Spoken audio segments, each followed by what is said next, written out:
No, take some pictures for me. Janine, you take some. Shut you. I'll adopt her. Her mother can have you. Density of population in the country, and we've got more black fellas in Sydney than the rest of the country, so it's good to see it numbers turn out. We just got a couple of dancers here going to kick it off, and got Dennis Walker and the boys and girls. They're going to start open it up with a dance, and then Aunt Jenny can kick it off. Hold it. Okay, thank you for all showing up here today for this special cause for all the mob over at Western Australia there and South Australia and here. So this first song and dance that we're going to do for you is a very famous song and dance. It's from the Kabi Kabi people up in the Glasshouse Mountains area, and it's called Garingan Danami. And I'll just give you a quick translation of that. Garingan Danami, here you have lived. Chuche mo biruno on the flat treeless plain. Kayan man marangai. Now I make my camp. Ja kun kun kanyonko. In this country I call home. Okay, so we're going to sing this song here to welcome in all of the good spirits of all of our ancestors, and also to wake up the good spirits of this country to come with us today and be strong and support us. This one here. Garingan Danami. Yo!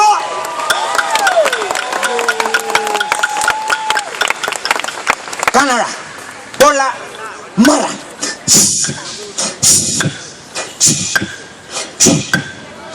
Karangandana me hum to jammo berana. Karangandana me, Karangandana me hum to jammo berana.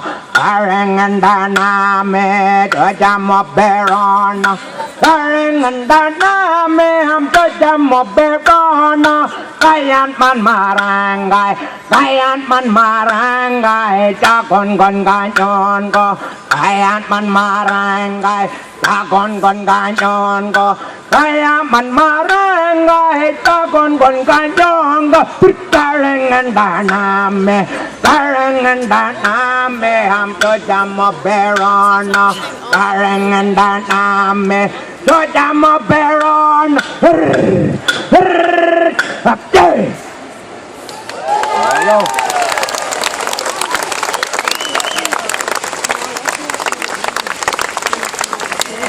All right, we just got Aunt Jenny Munro now from Redfern Aboriginal Embassy. We'll get you to open it up, mate.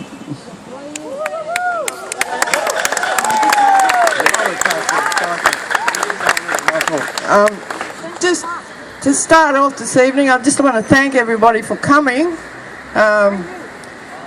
We have representatives from the Kimberley, young lady that will speak to us after me, who will tell us just what's happening on the ground up there. And just remember that the Kimberley community are the people that have asked for this support. And I've spoken to Ebony's mum today, and she just wanted me to convey to your crowd here their heartfelt appreciation for the support that we're showing here on the East Coast for what's happening to those communities over there in Western Australia.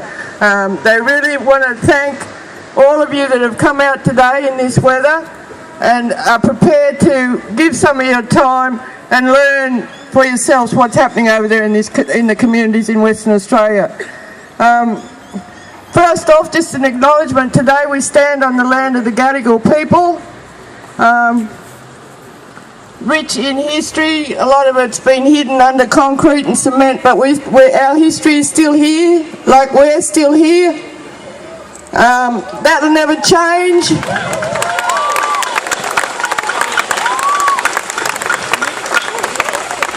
One of the atrocities of history that should never be forgotten is that the chemical warfare that was brought here by the British affected the Gadigal people most severely in the first probably 10 years of contact. The waterways, the bays, the beaches all around the cove were filled with our people's bodies here. The Gadigal, so many of them dropped from smallpox that we didn't even have enough survivors to bury the dead.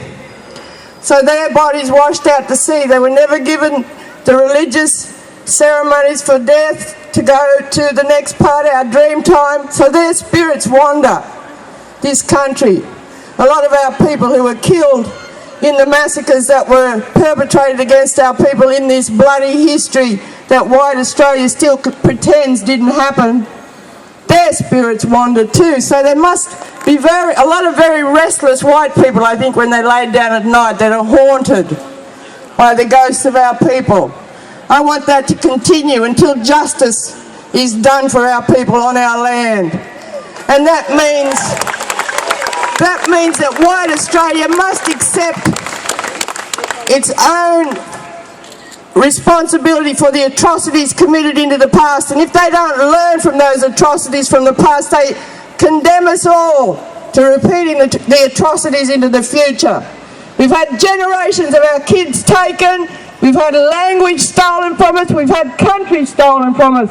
How many times must Aboriginal people be dispersed and dispossessed on our own land by this illegal occupation and the governments of these illegal regimes? They need to start talking to us about black law on the whole of Australia, because it is all black land. They need to be talking to us about the human rights abuses that they are causing every day on people, on country, by not even recognise our right to practice our culture on country. Our cleansing ceremonies, the fire, the smoke, that's an intrinsic part of this country. It'll never ever go while we walk and live our life and culture the way we choose. Self-determination is our right, not theirs to tell us the Daisy Bates paternalism that keep on condemning them to make these mistakes of the past, because the agenda is still extinguishment and genocide for them. We're here today to tell them we continue to resist, we continue to fight. This is a call to arms for all of our supporters across Australia to stop this racism, the sickness, the disease, the virus that they have called racism. That's what's got to be attacked in this country. We're all human. We all bleed the same. We all cry the same. We all shit the same.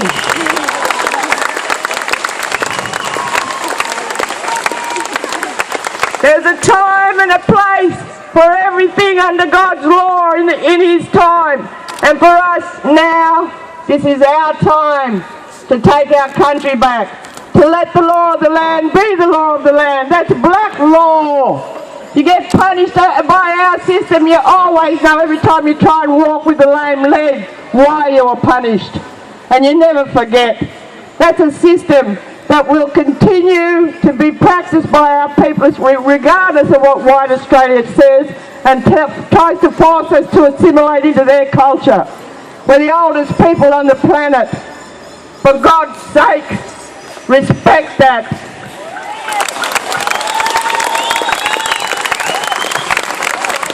Can I bring to the microphone a young lady from Western Australia, young Ebony, who will tell us about what those communities are being forced to endure at the moment. Thank you.